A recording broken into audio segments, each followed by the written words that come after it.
मेरा नाम सरोज है। मैं राजस्थान के जोधपुर शहर के पास एक छोटे से कस्बे में रहता हूँ। मेरा काम वही है जो मेरे पिता और दादाजी का रहा है, ट्रक चलाना। मैं पिछले 15 सालों से देश के हाईवे पर हूँ और ट्रक को ही मैंने अपना दूसरा घर मान लिया है। इन सालों में मैंने हजारों किलोमीटर का सफर तय किया है, दिन को सूरज की तपती गर्मी में और रात को तारों की ठंडी रोशनी में। पर जो रात मैंने राजस्थान और गुजरात की सीमा पर बिताई थी, वह न तो गर्मी की थी और न ही ठंडी। वह रात सिर्फ गहरे जमा देने वाले डर की थी। यह घटना पिछले साल गर्मी के मौसम की है। मुझे जोधपुर से गुजरात के कच्छ इलाके में मार्बल का भारी माल पहुंचाना था। यह एक लंबा और थका देने वाला सफर था, जिसमें से ज्यादातर रास्ता सुनसान और रेगिस्तानी हाईवे से होकर गुजरता था। मैंने दोपहर के बाद माल लोड किया और सोचा कि रात तक मैं गुजरात की सीमा में प्रवेश कर जाऊंगा, जहां शायद माहौल थोड़ा ठंडा मिले। मैं अकेला ड्राइवर था। मेरा पुराना हेल्पर मदन बीमार चल रहा था और मैंने सोचा कि यह ट्रिप अकेले ही निकाल लूंगा। मेरी ट्रक, जो मेरा साथी है, थोड़ी पुरानी थी, पर उसका इंजन बहुत मजबूत था। हाईवे पर मैं गाने सुनता और बीच बीच में अपनी पत्नी और बच्चों से बात करता रहा, ताकि सफर कटता रहे। रात के करीब 10 बज चुके थे जब मैं राजस्थान के एक बहुत ही सुनसान हाईवे पर पहुंचा। यह हाईवे लगभग सीधा था। दोनों तरफ सिर्फ कंटीली झाड़ियां और दूर तक रेगिस्तानी इलाका। यहां पर ट्रैफिक न के बराबर था। सामने सिर्फ मेरी ट्रक की तेज हेडलाइट्स थीं, जो अंधेरे को चीर रही थीं। मैंने रात के 11 बजे एक छोटे से ढाबे पर खाना खाया, जहां मुझे ढाबे वाले ने चेतावनी दी थी। सरोज भाई, ढाबे वाले ने कहा, आगे का रास्ता बहुत सुनसान है। रात में उस हाईवे पर ज्यादा देर मत रुकना। लोग कहते हैं वहां रात में कुछ अच्छा नहीं होता। मैंने उसकी बात को ज्यादा गंभीरता से नहीं लिया। मैंने सोचा कि ये सब सिर्फ पुरानी कहानियां होंगी और मैंने उसे धन्यवाद दिया और अपना सफर फिर से शुरू कर दिया। करीब 1 बजे रात को मैं हाईवे के एक ऐसे हिस्से पर पहुंचा जहां अंधेरा इतना घना था कि मुझे लगा जैसे किसी ने मेरी ट्रक पर काला कंबल डाल दिया हो। आसमान में तारे थे, पर उनकी रोशनी जमीन तक नहीं पहुंच पा रही थी। यहां पर न कोई गांव था, न कोई ढाबा और न ही कोई दूसरा वाहन। और तभी मेरी ट्रक में कुछ अजीब होने लगा। अचानक मेरे रेडियो की आवाज अपने आप कम हो गई और फिर पूरी तरह बंद हो गई। मैंने वॉल्यूम बढ़ाने की कोशिश की, पर कोई फायदा नहीं हुआ। मेरा ट्रक का इंजन अभी भी चल रहा था, पर पूरे केबिन में एक अजीब सा सन्नाटा छा गया। मैंने सोचा कि शायद रेडियो खराब हो गया होगा। मैंने उसे बंद किया और फिर से चालू किया। इस बार कोई आवाज नहीं आई, बस एक तेज सफेद नॉइज, स्टैटिक साउंड आ रही थी। मैंने उसे बंद करके रख दिया और चुपचाप गाड़ी चलाने लगा। कुछ किलोमीटर आगे मैंने अपने ट्रक के शीशे पर एक हल्का सा थपथपाहट महसूस किया, बहुत धीमी, लगभग न सुनाई देने वाली। मैंने सोचा कि शायद कोई कंटीली झाड़ी हवा से मेरे ट्रक से टकराई होगी। मैंने पीछे देखा। मेरी ट्रक के पीछे कोई नहीं था। मैंने फिर से गाड़ी चलाने पर ध्यान दिया। तभी मेरे साइड मिरर में मैंने कुछ देखा। मेरी ट्रक के ठीक पीछे, जहां मेरा माल लदा हुआ था, वहां पर एक साड़ी का किनारा हवा में हल्का सा फहरा रहा था। वह साड़ी सफेद रंग की थी। यह कैसे हो सकता है? मैंने तो ट्रक अकेले लोड की थी और रेगिस्तान के बीच मेरी ट्रक पर कोई महिला। मैंने अपनी रफ्तार धीमी की और डर के मारे मेरे हाथ स्टीयरिंग पर जम गए। मैंने धीरे से ब्रेक लगाया और ट्रक को सड़क के किनारे, जहां रेत थोड़ी कम थी, वहां रोक दिया।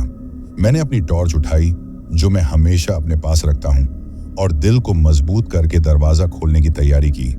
जैसे ही मैंने ट्रक का दरवाजा खोला, ठंडी हवा का एक झोंका मेरे चेहरे से टकराया। यह बहुत अजीब था, क्योंकि रेगिस्तान में रातें भी गर्म होती हैं।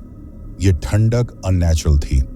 मैंने नीचे उतरकर टॉर्च ऑन की और उसकी रोशनी ट्रक के पीछे डाली। वहां कोई नहीं था। मेरी आंखें पूरी तरह खुली हुई थीं और मैंने ट्रक के माल को चारों तरफ से देखा। माल को बांधने वाली रस्सी भी सही जगह पर थी। मुझे लगा कि यह सिर्फ मेरी कल्पना थी या शायद नींद की कमी का असर। मैं ट्रक के केबिन में वापस आया और दरवाजा बंद कर दिया। मैं वापस सीट पर बैठा और चाबी घुमाकर इंजन स्टार्ट किया। इंजन आसानी से स्टार्ट हो गया। मैंने सोचा अब और नहीं रुकना है। मुझे जितनी जल्दी हो सके इस सुनसान हाईवे से निकल जाना चाहिए। मैं ट्रक लेकर आगे बढ़ा।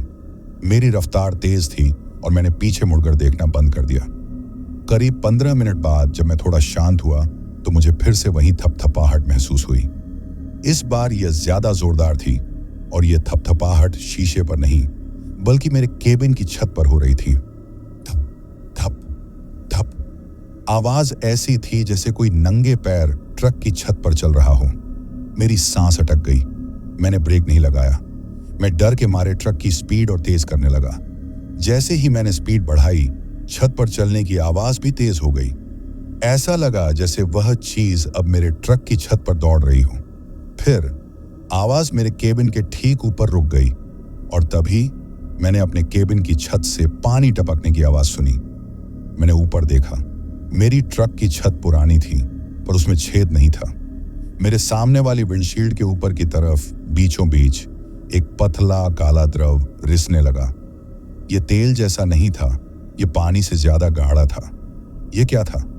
जैसे ही वह काला द्रव टपक कर मेरे माथे के पास गिरा, मेरे कानों में एक धीमी फुसफुसाहट आई। यह फुसफुसाहट इतनी करीब थी कि मुझे लगा कि वह चीज मेरे कान के अंदर बोल रही हो। आवाज बहुत पतली और स्त्री की थी, पर उसमें कोई शब्द साफ नहीं था। यह सिर्फ एक डरावनी खींची हुई सिसकी जैसी थी। मैं डर के मारे चिल्लाया और बिना सोचे समझे स्टीयरिंग व्हील को घुमाया। ट्रक सड़क से उतरकर रेत में चली गई। एक जोरदार झटका लगा और ट्रक रुक गई। इंजन बंद हो गया। मैंने आंखें खोली। मैं हताश हो चुका था। मैंने टॉर्च उठाई और तुरंत ऊपर की तरफ डाली। छत पर काला द्रव अभी भी टपक रहा था, पर फुसफुसाहट बंद हो गई थी। मैं घबराकर ट्रक से कूद पड़ा। मैं अब उस जगह पर एक पल भी नहीं रुक सकता था। मैं रेत पर खड़ा था और ठंडी हवा मेरे शरीर से टकरा रही थी। मैंने पीछे देखा। मेरी ट्रक रेत में फंसी हुई थी और तभी मैंने ट्रक के सामने अंधेरे में कुछ देखा। वह सफेद साड़ी पहने एक महिला थी। वह ट्रक के ठीक सामने खड़ी थी, हेडलाइट्स की रोशनी में। उसका चेहरा मेरी तरफ नहीं था। वह पीछे मुड़कर खड़ी थी। उसकी साड़ी हवा में जरा भी नहीं फहरा रही थी, हालांकि हवा चल रही थी। वह बिल्कुल स्थिर खड़ी थी। मैंने तुरंत टॉर्च की रोशनी उस पर डाली और तभी उस महिला ने बहुत धीरे से अपनी गर्दन घुमानी शुरू की। उसकी गर्दन अजीब तरह से घूम रही थी, जैसे उसमें हड्डियां न हों। जब उसका चेहरा मेरी तरफ आया तो मैं डर के मारे चीख नहीं पाया। मेरे गले में आवाज अटक गई थी। उसका चेहरा, वह चेहरा बूढ़ा नहीं था और न ही जवान। वह एकदम चिकना था, जैसे किसी ने उसके चेहरे की त्वचा खींचकर हटा दी हो। उसकी आंखें नहीं थीं, बस दो गहरे काले गड्ढे थे और उसका मुंह असामान्य रूप से बड़ा था, जो उसके कान तक फैला हुआ था और वह मुंह मुस्कुरा रहा था। वह मुस्कान भयानक और अमानवीय थी। मैं तुरंत पीछे मुड़ा और भागना शुरू कर दिया। मैं सड़क पर नहीं भागा, बल्कि रेत और झाड़ियों के बीच भागा, उस दिशा में जहां से मैं आया था। मुझे पता था कि वह मेरे पीछे है। मैं अपनी पूरी ताकत से भागा। रेत पर भागना आसान नहीं होता। मेरे जूते बार बार रेत में धंस रहे थे, पर पीछे मुड़कर देखने की हिम्मत मुझ में नहीं थी। मेरी सांसें तेजी से चल रही थीं और फेफड़ों में गर्म हवा का दबाव महसूस हो रहा था। मुझे पता था कि वह सफेद साड़ी वाली चीज मेरे पीछे है।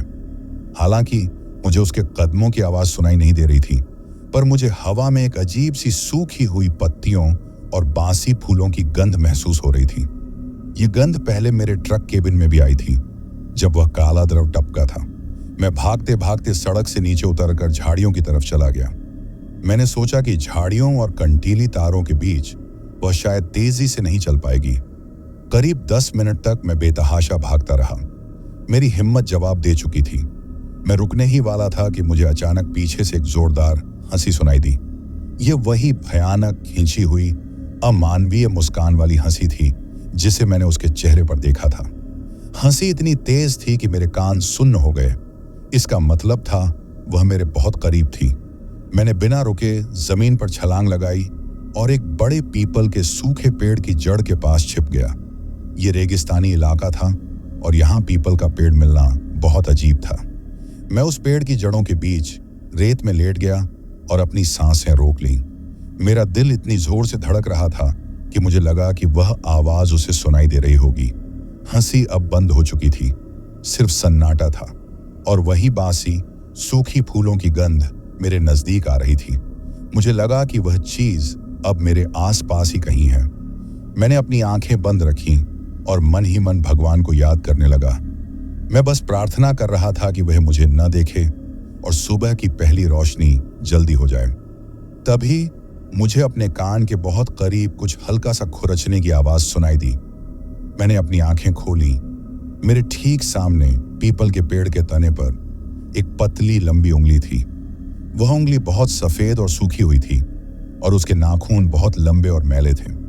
वह उंगली पेड़ की छाल पर धीरे धीरे ऊपर से नीचे की तरफ खुरच रही थी। मैं डर के मारे हिल भी नहीं पाया। मैं जानता था कि वह मेरे सिर के ठीक ऊपर है और वह जानती है कि मैं यहां छिपा हूं। फिर उस उंगली ने खुरचना बंद किया और उसने पेड़ के तने पर थपथपाना शुरू कर दिया, जैसे वह कोई खेल खेल रही हो। मुझे लगा कि अगर मैंने आवाज निकाली तो वह मुझे तुरंत खींच लेगी। मैंने धीरे से अपना सिर नीचे झुकाया और रेत में धंसा लिया। तभी मेरे सिर के ऊपर से मिट्टी और रेत गिरनी शुरू हो गई। इसका मतलब था कि वह चीज अब पेड़ के तने से उतरकर मेरे ऊपर झुक रही थी। फिर वही धीमी सिसकने वाली फुसफुसाहट मेरे कान में गूंजी। इस बार फुसफुसाहट में कुछ शब्द साफ सुनाई दिए, पर वह हिंदी नहीं थी। वह कोई पुरानी स्थानीय भाषा थी जो मैंने अपने दादाजी से कभी कभी सुनी थी, पर मैं उसका मतलब नहीं समझ पाया। उस भाषा में वह बार बार मेरा नाम ले रही थी। सरोज, सरोज। उसकी आवाज में कोई गुस्सा नहीं था, बल्कि एक अजीब सी उदासी और बुलाहट थी, जैसे वह चाहती हो कि मैं खुद उठकर उसके पास चला जाऊं। मेरी हिम्मत जवाब दे गई। मुझे लगा कि मैं अब और नहीं झेल पाऊंगा। अचानक उस फुसफुसाहट के बीच मेरे कानों में एक और आवाज आई। यह आवाज बहुत पुरानी और धीमी थी, जैसे किसी बहुत बूढ़े आदमी की। उस आवाज ने फुसफुसाहट को डांटा, यहां नहीं, ये जगह तेरी नहीं। यह आवाज पीपल के पेड़ के तने के अंदर से आई थी। जैसे ही यह बूढ़े आदमी की आवाज आई, उस सफेद साड़ी वाली चीज ने तेज चीख मारी। वह चीख इतनी भयानक थी कि मेरी छाती कांप गई और फिर मेरे ऊपर से गिरी हुई मिट्टी और बासी फूलों की गंध अचानक दूर हो गई। मैंने धीरे से सिर उठाया और देखा, पीपल के पेड़ के तने पर जहां वह उंगली थी वहां अब कुछ नहीं था। वह चीज चली गई थी। मैं बुरी तरह से कांप रहा था, पर मैं जानता था कि मैं बच गया था और मुझे उस पीपल के पेड़ ने बचाया था। मैं तुरंत उठकर खड़ा हो गया। मेरी नजर अब उस पेड़ पर थी। यह पेड़ बहुत सूखा और पुराना था, पर उसमें एक अजीब सी ऊर्जा थी। मैंने उस पेड़ को धन्यवाद दिया और वहां से फिर से भागना शुरू कर दिया। मैं जानता था कि वह चीज अभी भी आसपास होगी। मैं भागता रहा जब तक कि मैं वापस हाईवे पर नहीं पहुंच गया। हाईवे पर पहुंचकर मैंने देखा, दूर, बहुत दूर एक हल्की सी रोशनी दिखाई दी। वो एक ट्रक की हेडलाइट्स की रोशनी थी जो मेरी तरफ आ रही थी। मुझे लगा कि मेरी जान में जान आ गई। मैं सड़क के बीचों बीच खड़ा हो गया और अपने दोनों हाथ हवा में उठाकर उस ट्रक को रुकने का इशारा करने लगा। वह ट्रक तेजी से मेरे पास आई और फिर जोरदार ब्रेक लगाकर रुक गई। ट्रक का ड्राइवर और उसका हेल्पर दोनों नीचे उतरे। वे मुझे देखकर हैरान रह गए। मेरे कपड़े फटे थे, चेहरे पर मिट्टी और खून लगा था। अरे भाई, तुम कौन हो? क्या हुआ? ड्राइवर ने पूछा। वो एक सरदार जी थे। उनका नाम शायद हरप्रीत था। मैंने हांफते हुए उन्हें बताया कि मेरी ट्रक रेत में फंस गई है और मैंने आगे पीछे क्या देखा, ये बताने की हिम्मत नहीं हुई। हरप्रीत जी बहुत भले इंसान थे। उन्होंने मुझे अपने ट्रक के केबिन में बिठाया और पानी पिलाया। तुम यहां से आगे मत जाओ, मैंने उन्हें चेतावनी देने की कोशिश की। यहां रात में कुछ गड़बड़ है। हरप्रीत जी हंसे। अरे भाई, ये सब मन का वहम है। हम तो रोज इस हाईवे से जाते हैं। मैंने बहस नहीं की। मैं बस उनके साथ रहना चाहता था, क्योंकि मैं जानता था कि उस चीज से अकेले लड़ना नामुमकिन है। उन्होंने मुझसे मेरी ट्रक की लोकेशन पूछी। मैंने उन्हें जगह बताई जो लगभग 5 किलोमीटर पीछे थी। ठीक है, हरप्रीत जी बोले, हम तुम्हें वापस लेकर चलते हैं। तुम्हारी ट्रक को टो कर देंगे। मुझे लगा कि अब मेरी मुश्किल खत्म हो गई। मैं उनके ट्रक में बैठ गया और हम वापस उसी दिशा में जाने लगे जहां मेरी ट्रक फंसी थी। करीब 5 मिनट की ड्राइव के बाद हरप्रीत जी ने अपनी ट्रक की स्पीड कम की। सरोज भाई, उन्होंने कहा, यहीं कहीं तुमने बताया था कि तुम्हारी ट्रक फंसी है। मैंने हेडलाइट्स की रोशनी में देखा। हाँ, यही वह जगह थी जहां मेरी ट्रक सड़क से उतरकर रेत में गई थी। पर मेरी ट्रक वहां नहीं थी। रेत में मेरी ट्रक के टायर के निशान साफ थे, पर ट्रक वहां से गायब थी। मुझे लगा कि मेरा दिमाग खराब हो गया है। इतनी बड़ी ट्रक रेगिस्तान के बीचों बीच से कोई कैसे हटा सकता है? क्या हुआ भाई? हरप्रीत जी ने पूछा। मेरी ट्रक तो यहां थी, मैंने हकलाते हुए कहा। तभी हरप्रीत जी के हेल्पर ने ट्रक के पीछे की तरफ इशारा किया। सरदार जी, उधर देखिए, वह क्या है? हमने पीछे देखा। दूर हाईवे से हटकर रेगिस्तानी टीलों के बीच एक काली परछाई दिख रही थी। वह मेरी ट्रक थी। वह ट्रक खुद ब खुद चल रही थी। ट्रक में कोई ड्राइवर नहीं था, फिर भी वह हाईवे से दूर रेत के टीलों पर चल रही थी और उसके हेडलाइट्स अभी भी जल रहे थे। यह दृश्य इतना भयानक था कि हरप्रीत जी का मुंह भी खुला रह गया। उन्हें अब मेरी बात पर विश्वास हो गया था। ओए, ये तो भूत का काम है, हरप्रीत जी डर कर चिल्लाए। जैसे ही उन्होंने भूत शब्द बोला, मेरी ट्रक की हेडलाइट्स तेजी से जलकर बुझ गईं और ट्रक वहीं रेत के टीलों के बीच रुक गई। और फिर ट्रक के केबिन के ऊपर वही सफेद साड़ी वाली महिला खड़ी हो गई। वह महिला अब मेरी तरफ हाथ हिला रही थी, जैसे वह मुझे बुला रही हो। हरप्रीत जी का मुंह खुला रह गया था। उनकी आंखों में वही डर था जो कुछ देर पहले मेरे अंदर समाया था। उनके हेल्पर ने तुरंत चिल्लाकर इंजन बंद कर दिया और बोले, भूत! सरदार जी, भगाओ, जल्दी भगाओ। मगर हरप्रीत जी अपनी सीट पर जम से गए थे। वह बस मेरी ट्रक की तरफ घूर रहे थे। मेरी ट्रक के ऊपर वह सफेद साड़ी वाली चीज अब स्थिर खड़ी थी।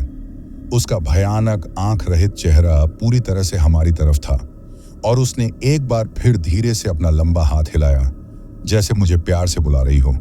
मुझे पता था कि अब एक पल भी यहां रुकना मौत को दावत देना था। मैंने तुरंत हरप्रीत जी को जोर से हिलाया। हरप्रीत जी, होश में आओ, इसे मत देखो, भगाओ। जैसे ही मैंने यह कहा, उस चीज ने अपनी गर्दन अजीब तरह से झुकाकर हम पर हंसना शुरू कर दिया। इस बार हंसी की आवाज हवा से नहीं आई, बल्कि वह सीधे हमारे दिमाग में गूंजी, जैसे कोई कांच तोड़ रहा हो। हरप्रीत जी का डर टूटा। उन्होंने कांपते हाथों से तुरंत ट्रक स्टार्ट की और स्टीयरिंग घुमाकर तेजी से वापस जोधपुर की दिशा में भागना शुरू कर दिया। उनके हेल्पर ने पीछे मुड़कर देखा और चिल्लाया, सरदार जी, वह आ रही है। मैंने भी डरते डरते पीछे देखा।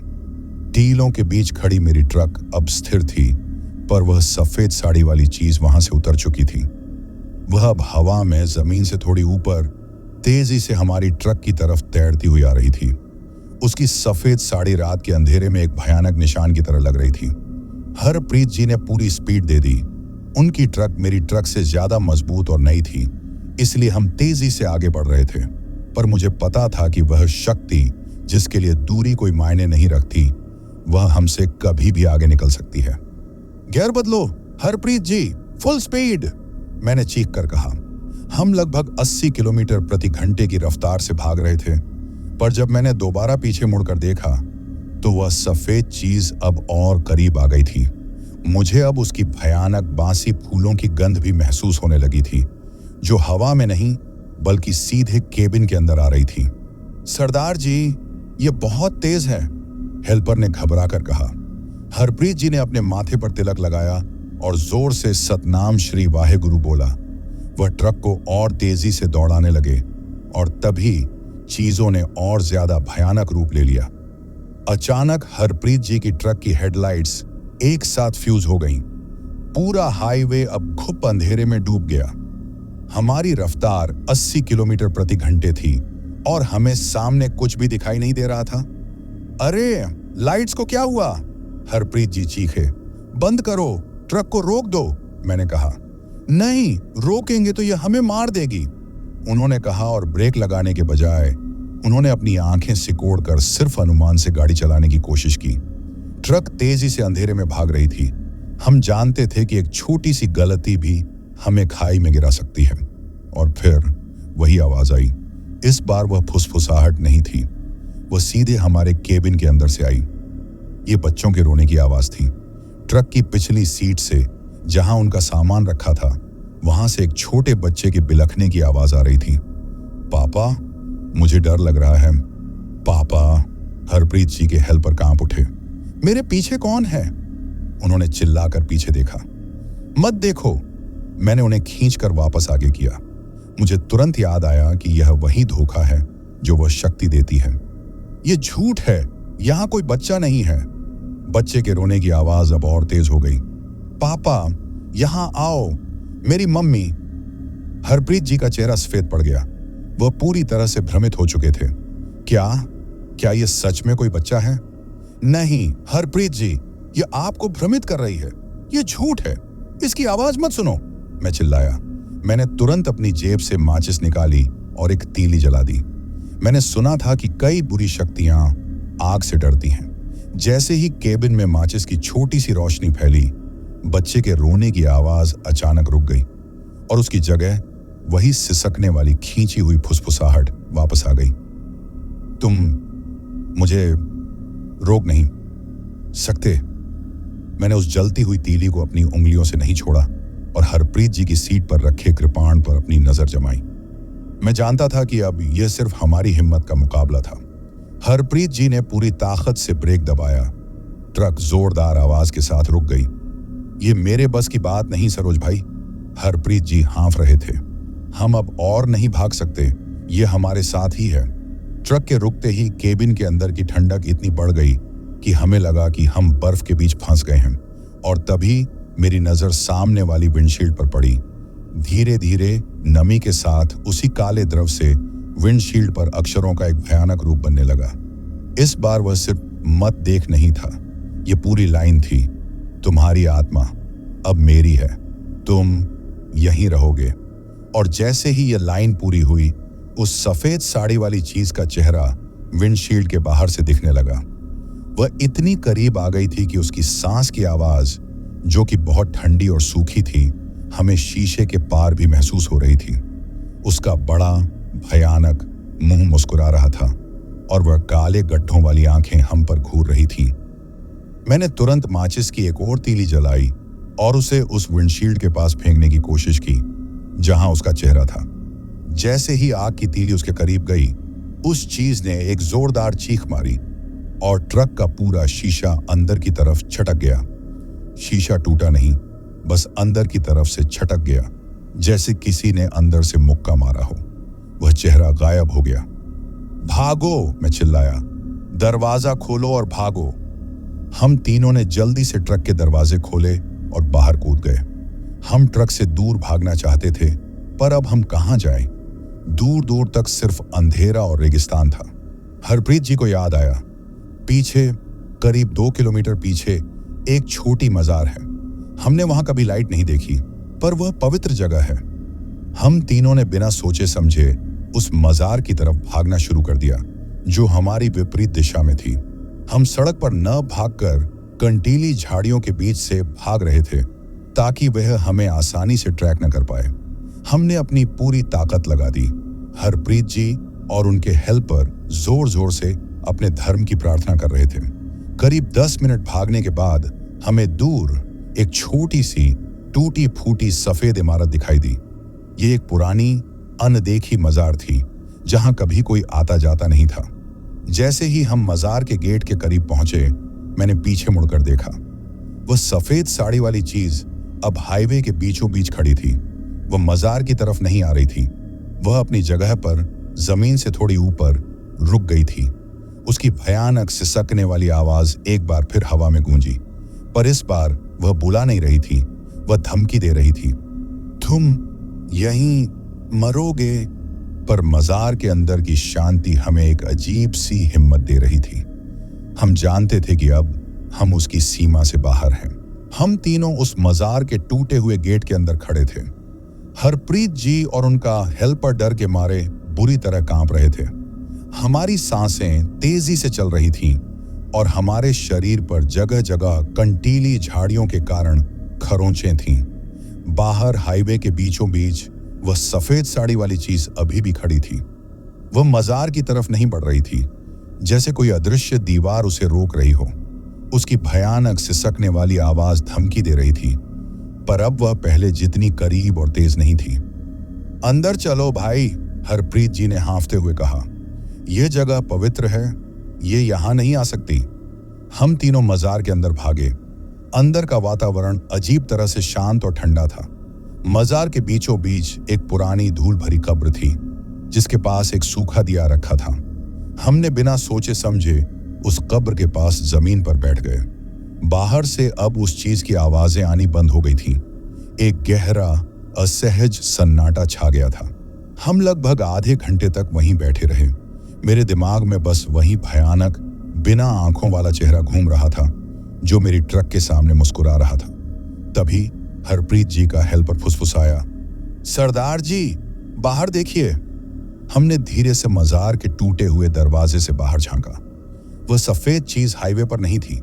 वह अब मजार के ठीक बाहर गेट के पास खड़ी थी। वह अंदर नहीं आई थी, पर वह गेट से सटकर खड़ी थी और उसका सिर धीरे धीरे अंदर की तरफ झुक रहा था।